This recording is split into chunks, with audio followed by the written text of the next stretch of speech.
Okay, let's unpack this. Look around you. If you have books, well, you have a library, right? Whether it's just one shelf or, a whole room, have you ever really stopped to think about what that collection, that space, actually says about you? This deep dive, it's all about transforming your personal library, moving it from just where your books happen to live into a really special, reflective corner of your home. Yeah, and we're zeroing in on this really fascinating article. It dives deep into practical tips, creative ideas, Hmm. basically how to decorate and organize your library. Yeah. And its main focus, it's about how you infuse that space with your personality, your, let's say, intellectual flair. Right. So our mission here is to pull out the most useful stuff, the really actionable insights, and hopefully some genuinely inspiring suggestions from the source. We want to help you think about making your library a vibrant reflection of your unique world, your interests, your journey, all that.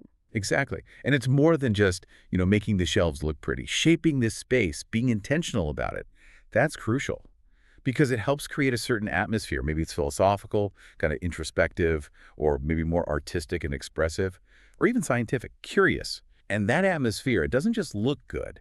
It genuinely enhances your reading experience. It kind of deepens your connection to the books themselves. Okay, so let's start with that core idea from the source then. Your library is way more than just storage. It's like a mirror, right?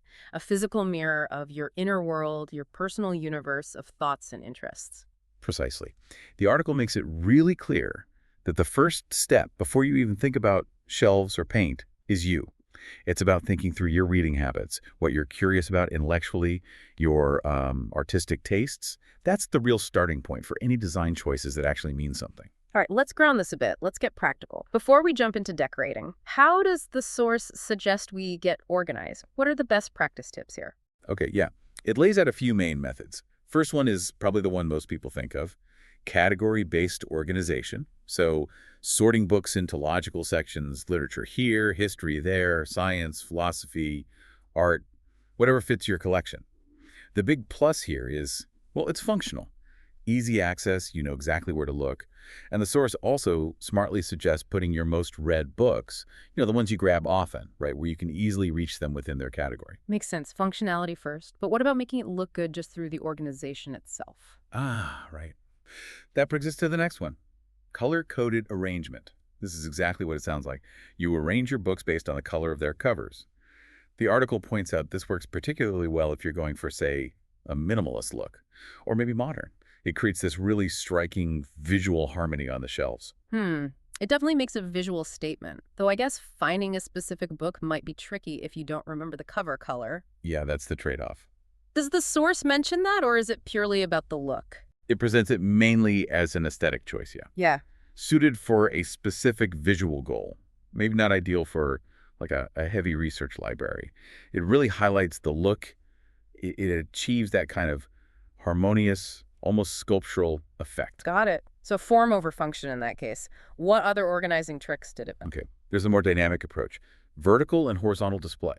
So instead of just endless rows of books standing upright, you stack some horizontally. Ah, okay. It immediately breaks up that visual monotony, adds a bit of energy, and crucially, those horizontal stacks, they create these little platforms, Oh, right. perfect for placing small decorative things, maybe a plant or little figures, right there on top of the books. That's clever. So you're integrating the decoration right into the organizing method. Smart. And the last tip, leaving some space. This one sounds simple, but it's actually pretty impactful. The article basically says don't cram every single shelf completely full. Leaving some empty space, some visual breathing room, makes the whole library feel lighter, more spacious, less, dense and intimidating. Gives your eye a place to rest. That makes total sense. An overflowing shelf can definitely feel a bit overwhelming. Okay, so organization is the foundation. How do we start layering in atmosphere then? What creative ideas does the source give for setting the mood? It suggests a few specific things. First up, setting a cozy or maybe even dramatic mood with LED strip lights. Ooh, interesting. Yeah, putting these maybe behind the shelves or along the edges. It adds this modern kind of chic glow. But more importantly, it gives off this wonderful softer light in the evenings. Makes it a really inviting spot to just curl up and read. Lighting really does change everything, doesn't it? Absolutely. Then another way to bring life in, quite literally, is bringing nature in with small pots and bonsais. Adding small potted plants like succulents or maybe delicate bonsai onto the shelves, it just introduces this freshness, this natural calming energy. Plants soften all the hard lines. Adds a touch of living beauty. Nice. And for something more hands-on, more personal. DIY bookends. The source suggests getting creative here. Making your own bookends using, say, interesting stones you found or pieces of wood, maybe unique ceramic objects you have. Ah, I like that. It's a fantastic way to inject your personality, your craftiness, right onto the shelves. They keep the books tidy, sure, but they also act like little sculptures themselves. That feels like such a direct way to say, yeah, this space is mine. Okay, now here's where it gets really interesting for me. The little details, the things that truly transform the space. What specific decorative bits and pieces, accessories, does the source recommend? Right, this is where the personality can really, really shine. They suggest incorporating handmade sculptures, pieces made from wood or ceramic or metal. They're not just decor.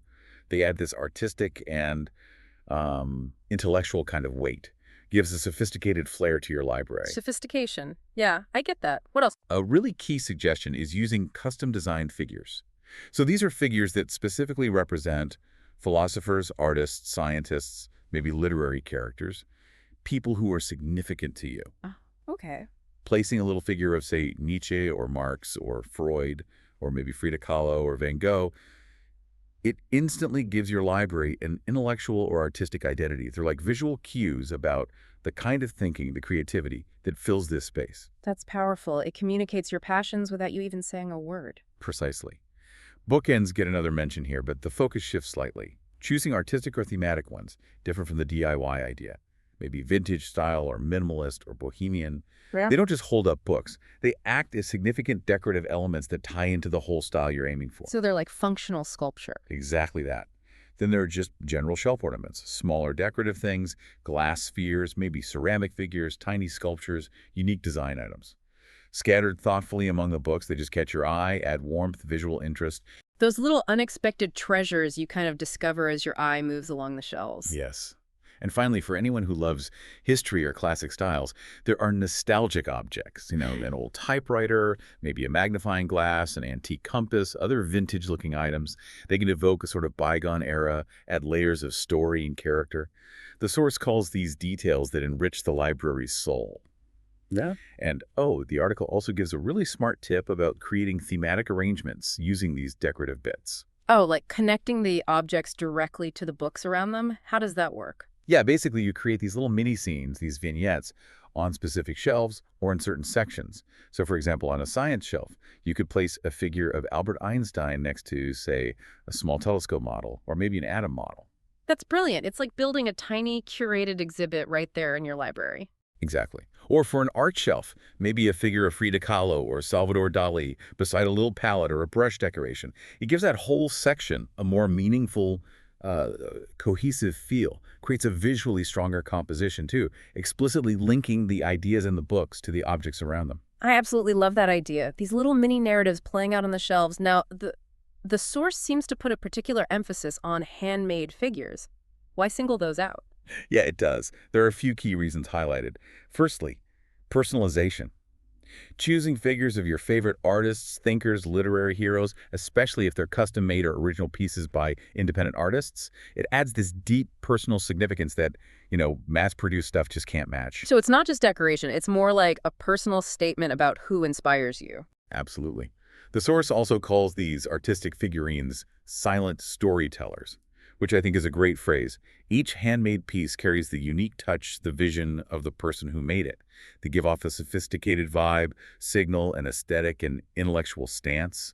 The article even suggests that carefully chosen handmade figures can kind of elevate your library into a work of art in its own right. Wow, that's a powerful way to think about it, the whole space as an artistic expression. And finally, they mention thematic collection figures. Think mythological heroes, literary icons, scientists.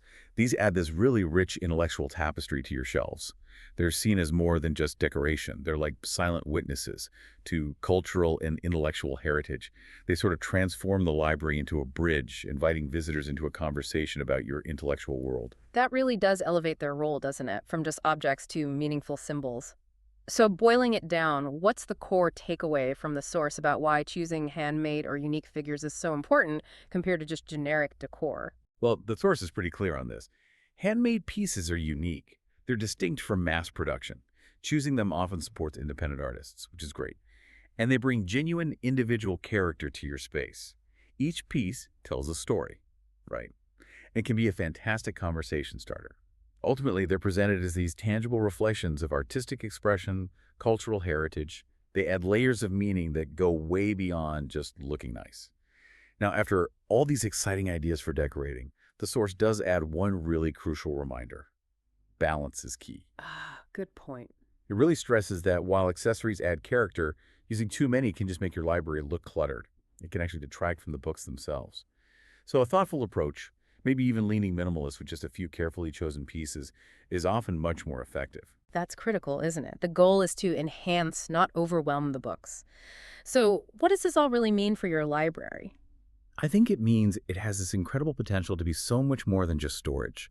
It's a space you can curate, a place to tell your story, create an atmosphere that nourishes your mind and spirit. It reflects your unique intellectual and artistic journey. Right. We've seen how organization gives you that essential structure.